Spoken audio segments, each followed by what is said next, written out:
që ajo e meriton edhe një mandat tjetër, pse jo, dhe momenti është që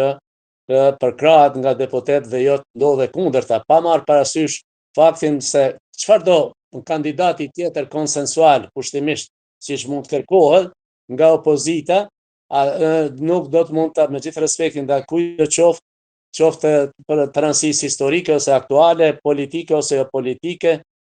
nuk mund ta zaventësoj rolin që mund ta ketë tani pas 5 vjet përvojë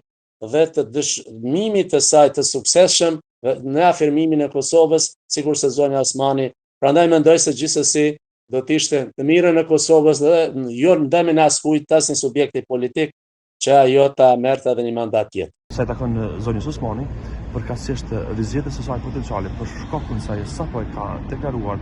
gatishmërinë për të rikandiduar edhe një herë për presidente, varet nga shumë faktorë, por kryesori mbetet Lëvizja Vetëvendosje dhe kryetari i saj Albin Kurti. Gjitha këto do të mund të jenë, si ta themi, në kuadrin e pritshmërive të ardhshme, të cilat do të varen ekskluzivisht nga qëndrimet dhe vizioni që do të ketë ky subjekt politik në ditët në vijim. Unë marr në tërësi me gjitha ato ngritjet dhe rënjet eventuale që mund t'i përshkruhen nga faktorët dhe të themi edhe forca dhe grupacione të ndryshme në shoqërinë tonë kosovare, se ajo ishte apo nuk ishte eden, unë mendoj jam i bindur ferm, nëse gjykojmë drejt dhe panshmërisht dhe me korrektësi maksimale në interes të Republikës,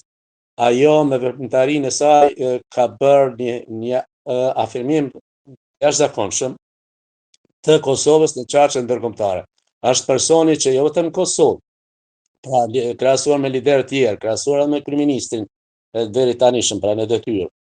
po dhe me gjithë të tjerët paraprakisht, ka pasur vizita maksimale në gjitha anët e botës dhe me njerëz më të rëndësishëm. Ka afirmuar dhe përfaqësuar politikën e jashtme për çka është edhe kompetente në kushtetutë, në mënyrën më të denjë dhe më të suksesshme. Kemi 4 njohje, unë mendoj që një pjesë e madhe e suksesit dhe një të themon merit kryesore ose më e madhja është pikërisht e presidentes së vendit. Edhe